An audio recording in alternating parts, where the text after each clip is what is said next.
All right, next up we have IBM. I want to welcome to the stage the panel members from IBM. We have Alden Hutchinson, who's the associate partner with IBM Security Intelligence. Cindy Compert, who is the CTO for Data Security and Privacy with IBM Security. And Sean Updegrove, who is associate partner, IBM Security Strategy, Risk, and Compliance. So please welcome them to the stage.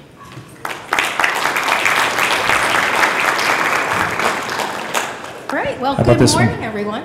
We're good here. So, first of all, we decided to do something a little different. Instead of giving a presentation, we're going to have a little coffee talk. Got my coffee here.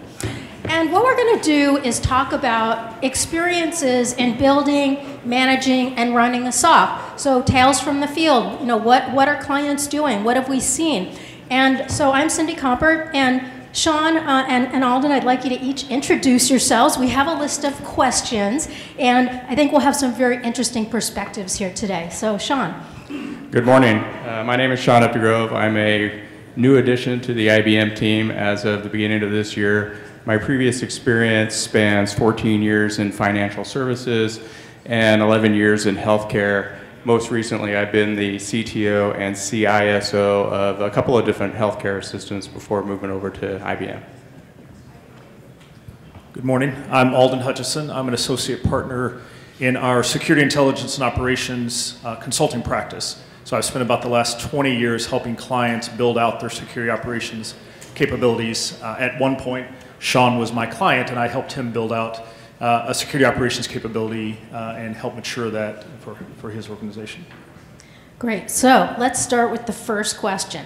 I want to level set and have you both define what we mean by a SOC and what it's not, because everybody throws the term around, and you get into talking about maturity models and how do you create one, but what is it and what is it not? So when I think of a SOC and what its responsibility is, what its mission statement is, it's about detecting bad things and remediating them as quickly as possible. So the sole focus of that is good detection capability, good visibility, good intelligence of the organization and the threats it's facing, and then process and people there to run those issues to ground as quickly as they're detected. So pulling in the right resources and involving their IT counterparts and looking to understand what is occurring, how bad is it, and what do they need to do to resolve it. I would agree with that, having, like you said, implemented with both IBM and a couple of other partners over the years. There's security operations, which is a broader subject than security operations center to me, which is the day-to-day monitoring, event management, the triage of those alerts, and then the actions following on that. So you can have security operations without having a SOC? Is that what we're saying? No, Security Operations Center is a subset of what I would consider a broader security operations, which includes security architecture, the tools, and also some of the higher level functions. Now, do you have to have a fancy looking SOC like the one we showed in our cyber range, or could it be a virtual SOC? Suppose you have several data centers, or you're spread around. Is there a place someone goes to? It doesn't have to be a physical location, but you have to organize the functions so that everyone can participate quickly with each other. So having come from global service provider background, we had SOCs spread all around the world, and you want a set of tools that those people can leverage to chat, to email, to ticketing systems to track their work. So the most important thing is you've got the tools there to support them regardless of where the people are sitting. Okay. So when a client wants to build a SOC or engage a service provider, what common goals and expectations do they typically have when they first come to you? And what are some suggested, pick 3 goals? Because I think we all have lofty aspirations of what we want it to be and where we want to go, but what's the reality, and how do we get started along that maturity curve? So to me, there's 2 primary keys that I think get lost in the technologies and the processes and things like that. And the first one is the 2 parties have to be on the same page. As a customer, I have to be in lockstep with who I'm going to have provide those services, and vice versa. I see a lot of problems out in the world with security operations centers that have a partner-client relationship, and they're not on the same page.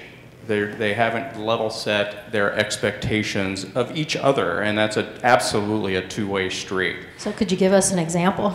Without naming names, we never name names. Not naming names. No naming names. Well, and guilty, right, at some of that.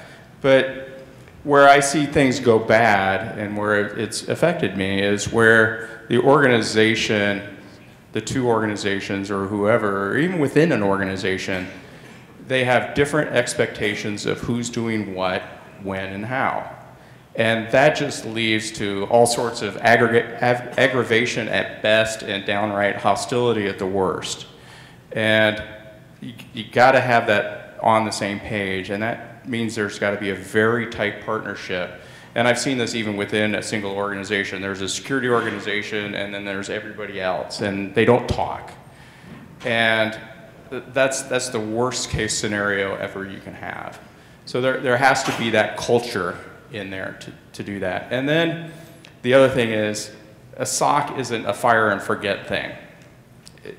Security is constantly evolving. Threats certainly are evolving. And you have to have a constant refresh of what you're doing and how you're doing it and what you're looking at to keep up with the threat landscape changes. And the other pitfalls I've seen and witnessed have been, we've implemented that once and we never need to do anything with it again. And in technology, that's always a bad thing, whether it's on the CTO side of life or on the CISO side of life. So that constant care and feeding of the processes, the tools, the goals has to happen there too. Alden, what do you think? Yeah, definitely understanding roles and responsibilities is a key. If you're going to engage a service provider, understand what you're really purchasing. Are you getting a detection service? Are they going to tell you about things that are occurring in your environment? Or you're also getting a response service. How far into that response process are they going to take the event? How much triage are they going to do leveraging your business insights, your internal intelligence? And then when do they expect you to pick up the work? I've had a lot of clients who believe they're buying, and MSSs don't do themselves any service because they'll make it sound like it's the greatest thing since sliced bread and they can do all of the work for you. But in reality, there's a lot of intelligence that the client staff have about the environment, what's normal activity, what's not. And so the client really has to understand when will they receive the ball and when do they have to carry it forward.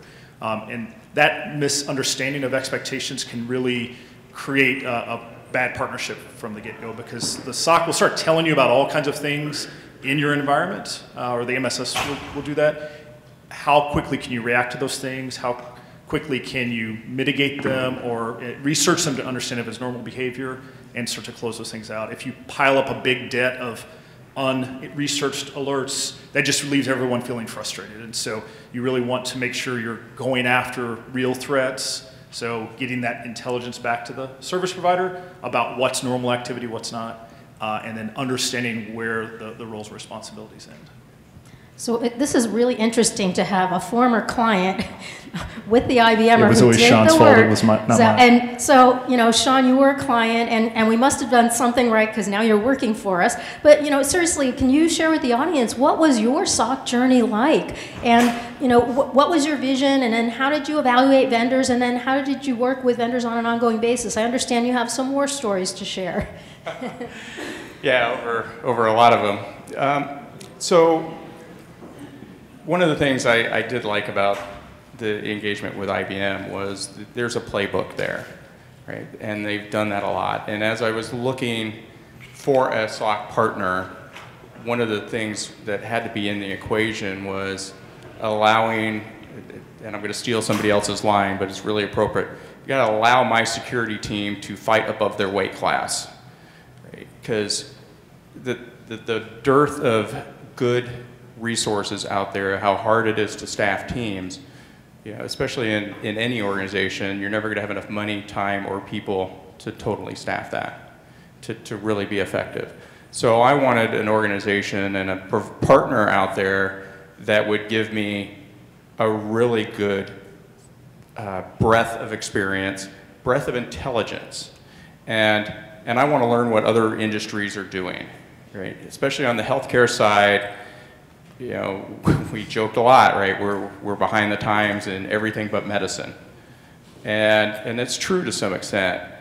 But learning what other industries are doing out there, what works and what doesn't work, and adapting that to your environment is a really healthy thing to do.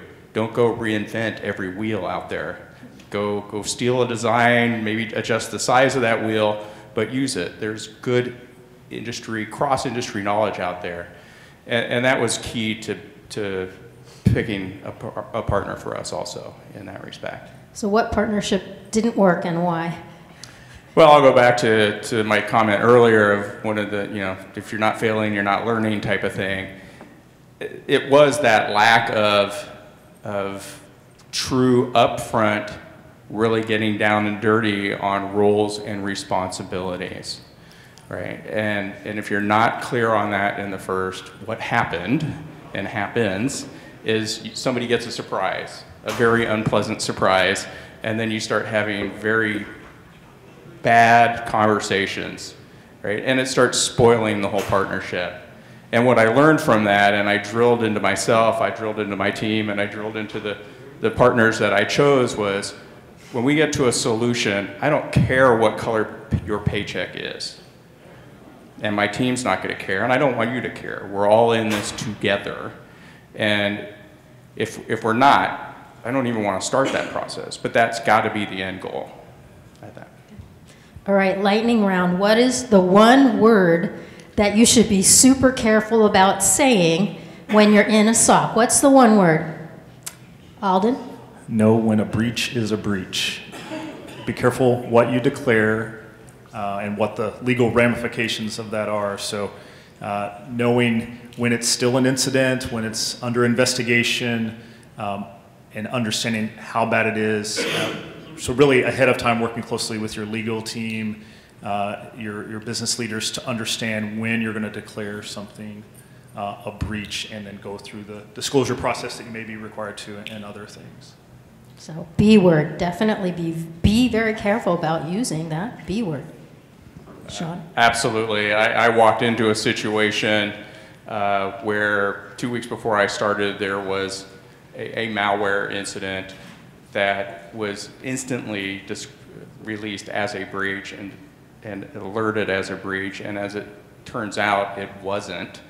But once that happens, there is an amazing amount of legalistic and regulatory issues that you have to deal with, up to and including investigations by the Office of Civil Rights and things like that.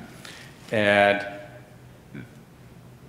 being very careful with the use of that word would have saved us man-years worth of work, literally. It took us a year plus of documentation, working with the Office of Civil Rights, who has all the finding capability in healthcare systems, to actually end up drop that investigation because it wasn't. But there's a fine line there. And the other thing I would say is the technology people should never, ever be the one to ever say that word, right? It's not their responsibility. That's what risk officers are for, and that's what legal officers are for. And frankly, that's what even outside agencies are for, to get. The other word is privacy incident, because that also triggers a long list of actions, and attorneys get very nervous. So let's say some type of a incident occurs, takes out network, takes out servers. In addition to recovering, what is another thing that a lot of people forget to do and think about when they're trying to recover? Oh, preservation of evidence is absolutely top of the list there. You know, don't just go start re-imaging all that stuff. Right? Either take it offline, save those servers, save those workstations, save those disks. But preservation of any evidence is absolutely number one on the list there, I think, for me. I feel like you're testing us, Cindy. Always. I would say the other thing to do is take the time at the end of an incident to do the lessons learned and to go back and evaluate if this could repeat. Especially if it's a very long, drawn-out incident, your resources may be exhausted from working extra to resolve it, but it is important to spend the time at some point going back and looking at what controls, what preventive measures could you put in place, how could you detect it better, how could you respond faster, and those things are really important in the breach process. And one more thing is, I would say absolutely don't hesitate to ask for help from whoever out there in the industry or anything like that, right? Pick up the phone and dial somebody, right? There's experts out there that help guide you through that. Don't do it on your own. The other thing I'll add is an old joke: how do you get to Carnegie Hall? Practice, practice, practice. So, you know, it's all about practicing your recovery, practicing your incident response. And one of the things that we did about 3 years ago now, I think, yeah, is we created a cyber range in our Boston, Cambridge, Massachusetts headquarters. And this is a full-blown security operations center, all the bells and whistles. And then we bring groups in, clients and groups of clients, and they experience what it's like to be under a real attack. And by real, I mean there's a TV crew that shows up in the lobby. You have to get on camera and you know, speak with the press. You have to figure out what to do and how to recover. We bring in roles across the organization, from, you know, board of directors, CEO, down to the hands-on practitioners. And what we have learned in putting, I think it's probably close to 2,000 clients through this experience, and it's no charge, you know, this is just something that we do, is we've learned that most clients are really weak on the right of the boom after the incident occurs. Things like having an emergency card in your wallet with your bridge phone number in it, and a list of, you know, who communicates what, who's responsible for what, you know, who's going to speak with the press and say the right words. That's all very critical. So that practice, practice, practice really is not just about having a tabletop exercise, but it's really experiencing and exercising your incident response plan. And that is really where we have learned the most. And I think it's also helped us in terms of strengthening how we work with clients, how we deliver services, whether it's an assessment or helping to create a plan, or even how do we enhance our offerings. Now I'm going to throw you guys a total left curve. So what I have noticed lately is privacy operations is really starting to kick up a notch. And what by that I mean, with all these new regulations, and granted public sector isn't under every one of them, but it's so hard to keep up with all the individual privacy regulations. So now there is a movement toward automation, automating privacy assessments, automating management of the privacy function. And I am wondering, are you starting to see clients asking about automating privacy operations within a SOC? And you know, I would think of starting with incident response because you do trigger certain privacy notices. But are you starting to see that yet? Because I'm starting to see the beginnings of this, so I'm curious about that. Yeah, I definitely see clients who struggle to keep up with all of their reporting requirements, their notification requirements, the legal requirements wherever they operate in whatever industry they operate in. And so they are looking for ways to streamline that process for their teams. So you know, tools that help them understand when they need to report, how they report, who they report to, and the ways that those get updated automatically by the provider versus having to continually keep a list and work with legal all the time to keep those things up to date.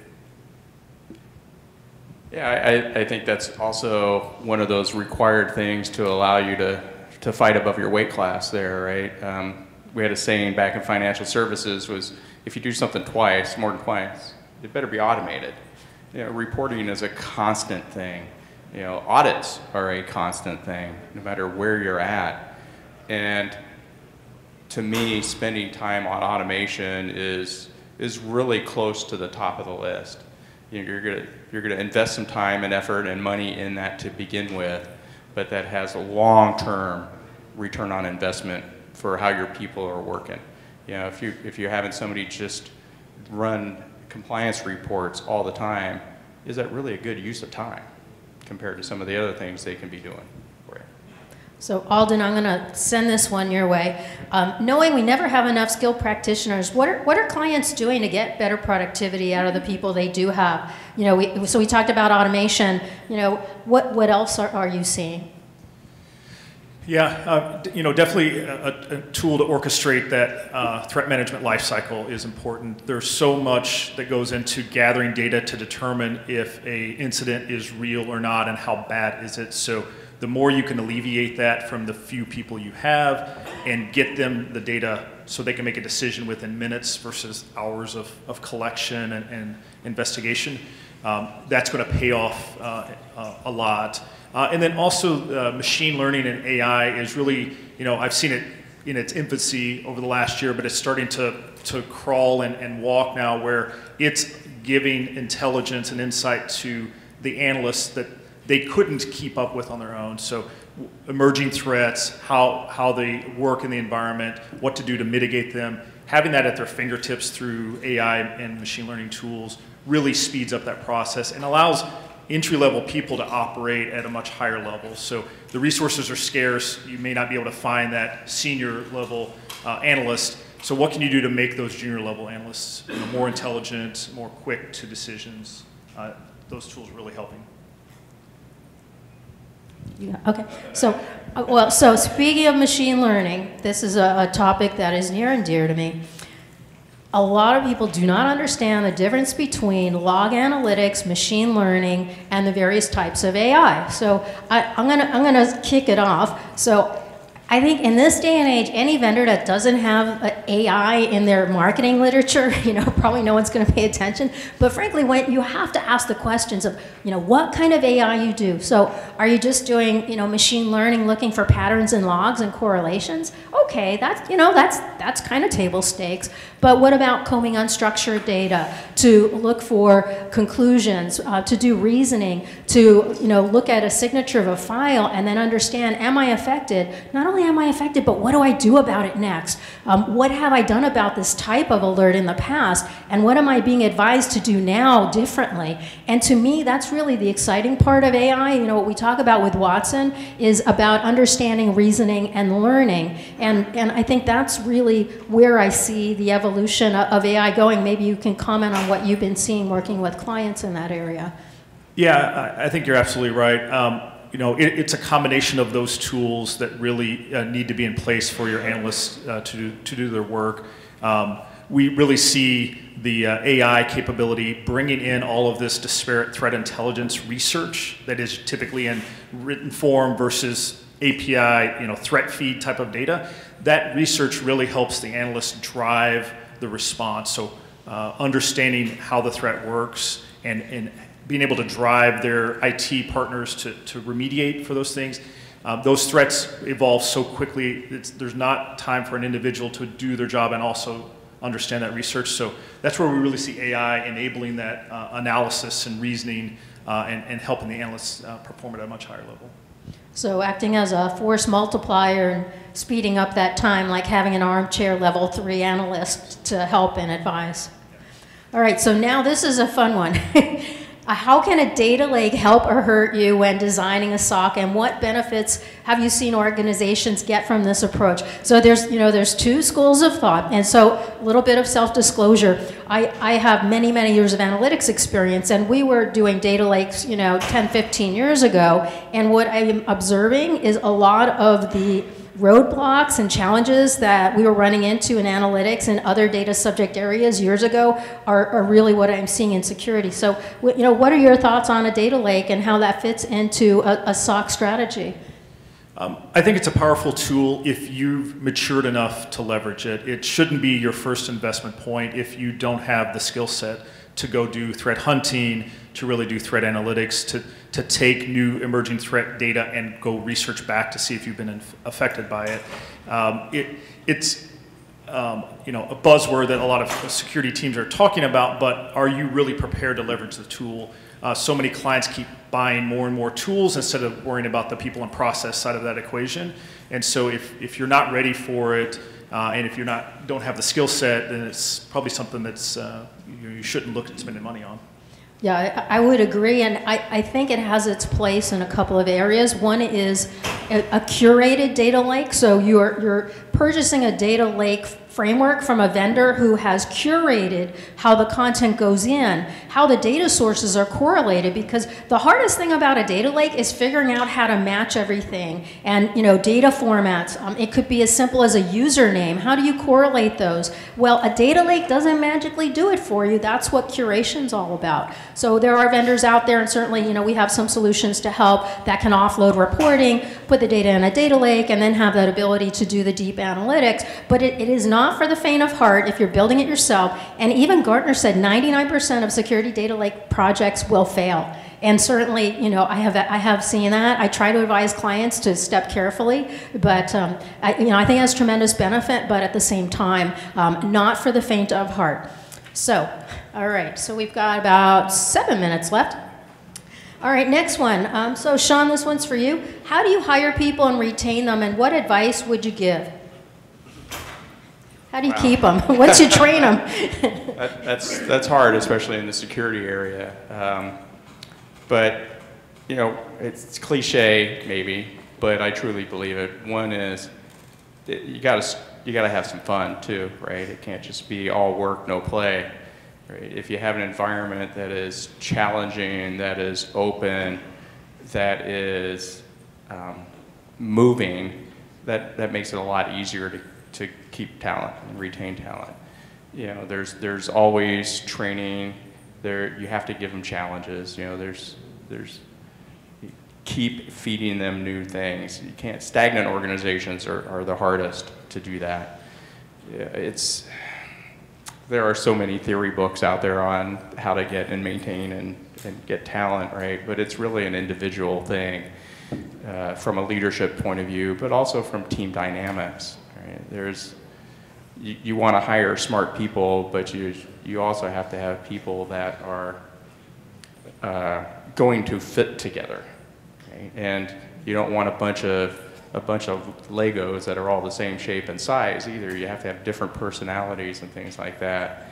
And a team is a growing organism, but it's a little family at that point. It's sometimes dysfunctional, but if people can be honest with each other, you're going to be that much more successful too. Hiring, and especially in this climate, in 2009 in the big bust, it was a buyer's market. Now it's certainly not that. It's a seller's market for talent out there, and it's tough. But there are plenty of places to go find those diamonds in the rough. There are a ton of universities, right? We started in a couple of places an internship program with some of the engineering departments and things like that in universities that were close to us, and that was really successful. You get the hook in them while they're young, and you're never going to prevent people from leaving and prevent people from moving on, and you should be supportive of that, but you have to plan for that to happen at the same time. I think of, at IBM what we say is I believe, I belong, and I matter. And I think you need to have all three of those ingredients to have engaged employees. So, you talked about not hiring everybody with the same personality. So, Alden, how do we attract more diverse candidates with different points of view, and especially women? What are we doing? What do we see working? Yeah, we've found over the years definitely people from outside of the traditional kind of computer science and core engineering skill sets make some of the best analysts, especially when you're just trying to diagnose, is this a normal behavior that we're seeing? Is this a threat in the environment? Sometimes people with the traditional backgrounds will immediately rule it out. I've seen this before, I know it. But having someone who's very inquisitive and really questions, is this normal? Should I investigate further? And really trying to diagnose the problem. We found some people from other backgrounds and other educational avenues really perform well in those roles. So I think being open to understanding someone's intelligence and not discounting just based on resume alone, they don't have the right skills or the right technical background, but really trying to, through the interview process, understand that person and their capabilities is a big factor there. I would say, you know, what I've observed with women especially is they'll look at a job description, and unless they meet like 99% of the requirements, they may not even apply. So I think we need to be, you know, doing a better job of coaching women that, you know, if they've got half the requirements or even a third, guys will apply it. Oh, a third of the requirements? Yeah, man, I could do that job. So, you know, encouraging women, recruiting them from other areas of the organization. Maybe they have really strong organizational or business process knowledge that can be helpful.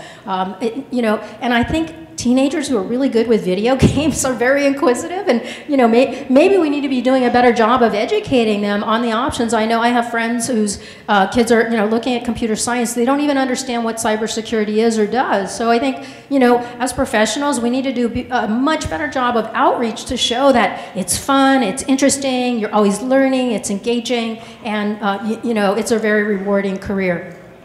So we've got 2 minutes left. Any funny sock stories you want to share? When you asked, you reminded me about this earlier. I did have a client at one point who had been breached. They had an attacker in the environment.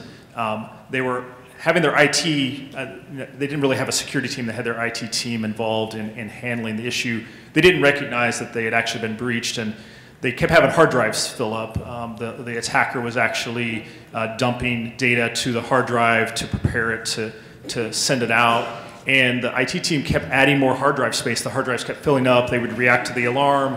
They kept adding more drive space to get rid of the alarm, because their whole job was, let's get rid of this alarm. I've got a problem. I need more capacity. And so only after months did they realize that they had been giving more ability for the attackers to get data off their environment and out of the network. Sean, do you have anything? I'm trying to think of a funny one. That's the difficult part. Tell a sad one, whatever, something that's dramatic. Well, yeah, I did go into the you know, like I said, the SCAR lesson about relationships and partnership on that stuff. But I think Alden brings up a really good point of, and to parallel your comment about resources and things like that, you know, the strict engineering technical mindset maybe isn't the best type of security person, right? Because again, I mean, we've seen this throughout the ages of people, oh, I've seen there, I've been there, I've done that, and they always put things in the same box. And that outside of box thinking, that to me, that's the definition of security, right? Because the guys that are, the threat actors out there, they're as far out of the box as you're gonna get, right? And you know, it takes one to know one. And you know, I've had a couple of white hat type hacker resources through the years. Sometimes, you know, they're very good, they're extremely useful. You got to put a bridle on them sometime. I've had some times in life where, hey, look, I just found this vulnerability on this piece of equipment, and you know, that piece of equipment just became unusable. And so there's some moderating exposure to those, but those types of outside the box thinkers are really important. Great. Well, Sean and Alden, I really want to thank you. I don't have a funny story, but I will say this. I think everyone who goes to work in a SOC should at least get a sock puppet when they join. And then, you know, you can have sock puppet contests and put on shows just to break the stress. So anyway, thank you everyone this morning, and hope you enjoy the rest of the conference. Thank you.